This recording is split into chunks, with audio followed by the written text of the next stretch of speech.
My name is Bartholomew Wigginton, and you are listening to a very special edition of the Wigginton Meets series of interviews. It's special not only because it's being aired on Christmas Eve, but also because of our guest.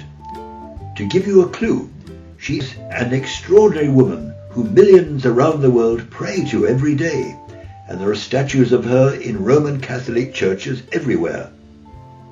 She's known only by her first name, and so today I'm going to be on first name terms with Mary, the Mother of Jesus. Welcome, Mary, to our studio. Thank you for inviting me. Can I just say that those people who you mentioned who pray to me are in fact simply asking me to pray for them. And I do, for every one of them, just as any good friend would do. I don't have the powers to answer prayers, but in praying for them, I join my prayers along with theirs, and God knows how best to answer them. Thank you for clearing that up. Now, perhaps I could begin by asking you to tell us a little about what life in Nazareth was like before you were told that you were to become the Mother of Jesus. As I remember it, it was a very quiet life, relatively secure for the time. My father owned a couple of fields outside Nazareth where he grew wheat. He sold most of the wheat to other families in the village. He also had a kitchen garden, but that was just for the family. Nazareth was a small community where there were no secrets. Everyone knew everyone else's business. So people lived by the values of the community, because life would be very difficult if you didn't. And the synagogue was central to that community. The elders at the synagogue, of which my father was one, really made all the important decisions in the village. And who was there in your family at that time? Well, my immediate family was my father, my mother, my younger sister, and then my grandmother on my mother's side. But since our family had been in Nazareth for several generations, we also had lots of cousins in the village as well. I assume yours was a very religious family? Certainly, religious and also traditional. The people of Nazareth had very traditional values. Nobody questioned them. And it was kind of taken for granted that everybody would just abide by them. And your husband-to-be, Joseph, felt like that too? Yeah, he had the same influences on his life as others of his generation. But Joseph was a big-hearted man. I think that makes a lot of difference. Someone who strictly lives by the rules and has a small heart can be a huge burden on others. But someone who lives by the rules and also has a big heart, that person can be a great support to others. Yes, I see. So, moving on to the subject of your pregnancy, as I understand it, you were forewarned by an angel that you were going to become pregnant with the promised Messiah. How did you feel about the angel and the message he delivered? Well, when I first realised I was talking to an angel, I felt quite frightened and kind of troubled. I wanted to run away, but you can't run away, really, when an angel's talking to you. Do you mind if I ask what the angel looked like?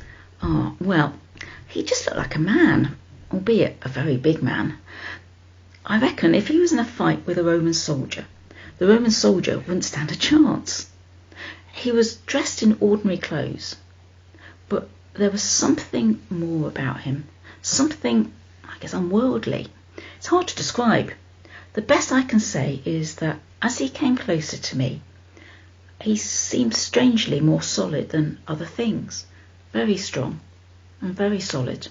That's the best I can do to describe him. So fear was, quite understandably, your first reaction to this angel.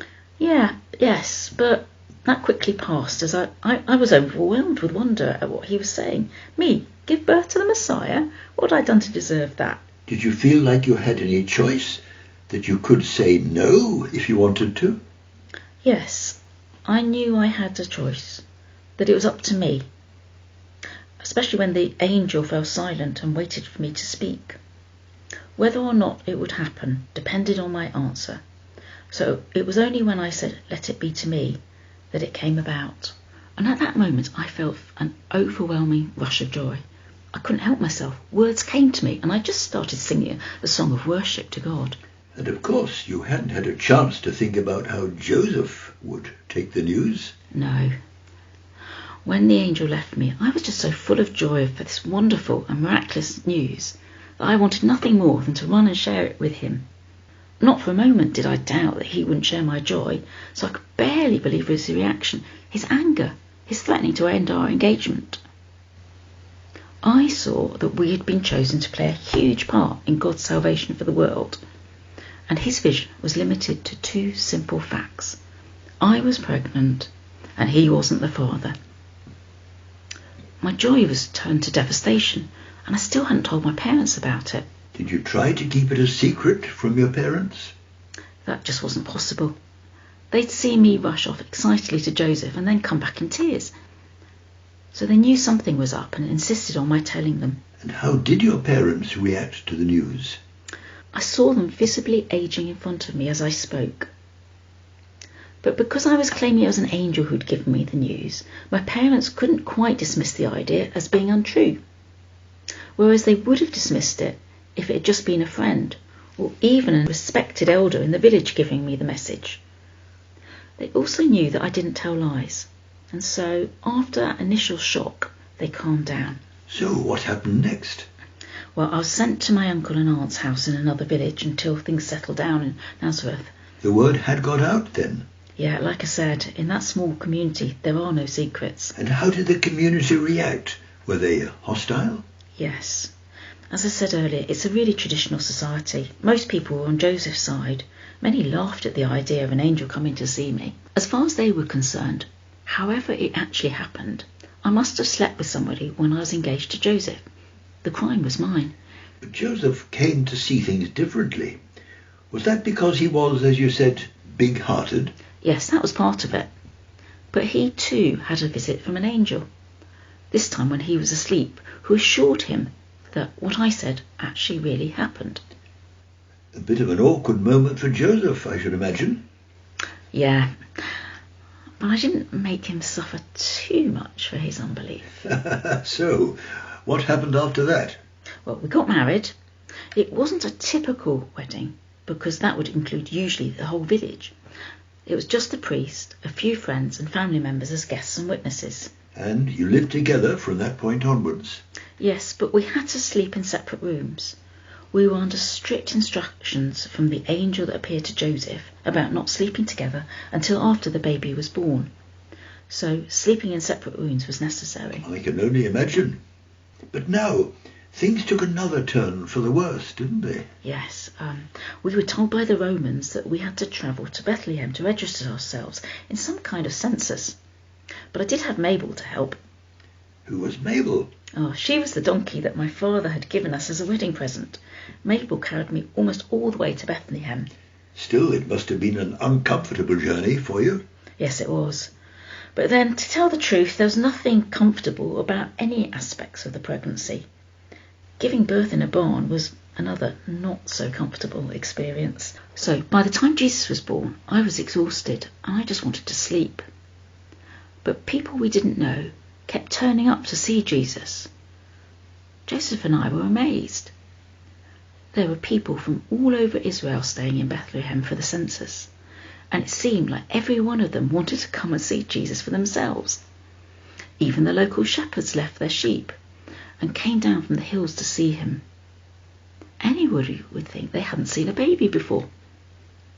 Obviously, we didn't tell them what we believed, that this baby was the long-awaited Messiah. But it was as if they knew that already. Didn't you have to take Jesus to the temple after he was born? Yes, that's right, to fulfill the law of Moses. And was there a similar reaction to him in the temple as you'd seen in Bethlehem? Not at first. The elderly duty priest just seemed to go through the motions of killing the sacrifice we'd brought with us and saying a prayer over Jesus. But in fairness to him, he sees hundreds of young families come with their sacrifices. So it's hardly surprising that he didn't notice us. But the two well-known prophets who virtually live in the temple, Simeon and Anna, came along and instantly recognised Jesus for who he is. What did they have to say? Well, they both seemed certain that Jesus was the Messiah that they'd been waiting for.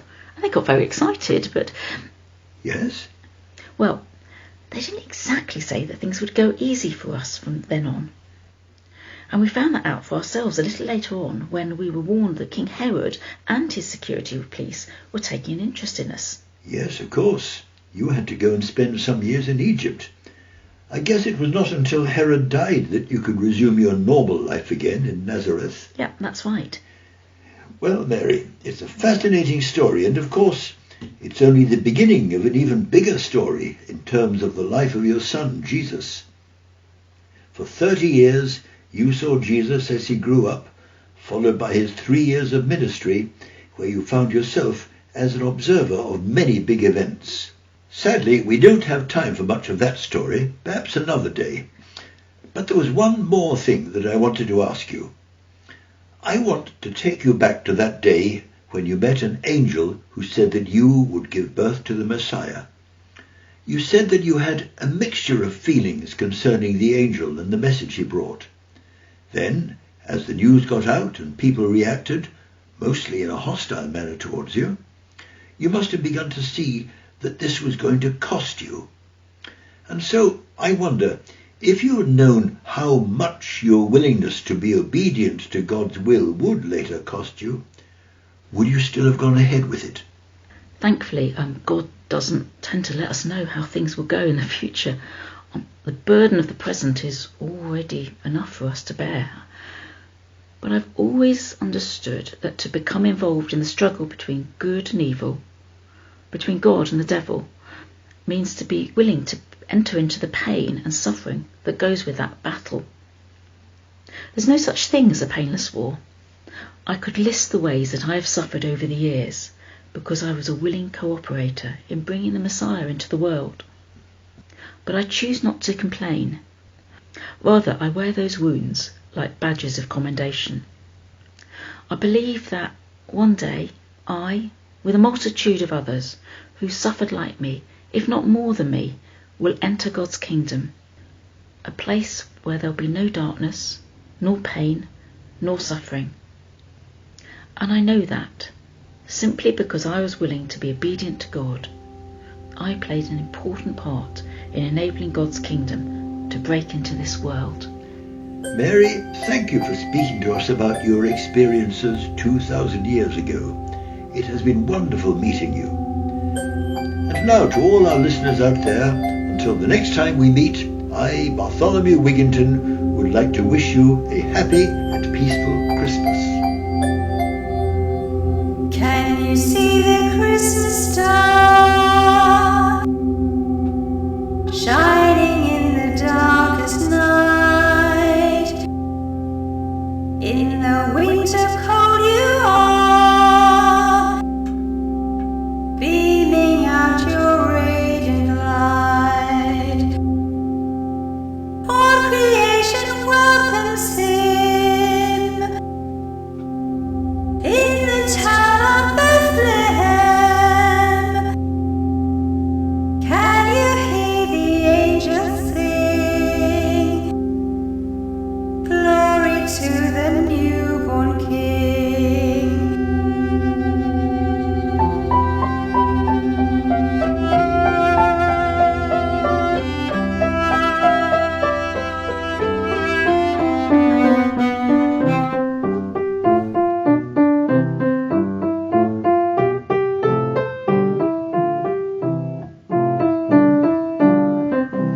Can you see the Christmas star shining in the darkest night? In the winter cold you are, beaming out your radiant light. All creation welcomes him in the town of Bethlehem. Can you hear the angels sing? Glory to the newborn King.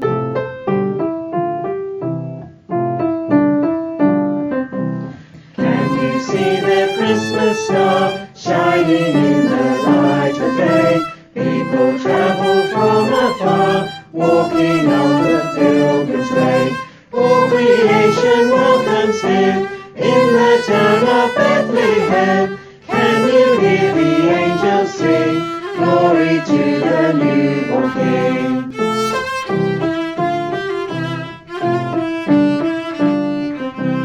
Can you see the Christmas star, baby born of light and love? Nothing in this world could mar, perfect child from heaven above. All creation welcomes him in the the town of Bethlehem, can you hear the angels sing? Glory to the newborn King.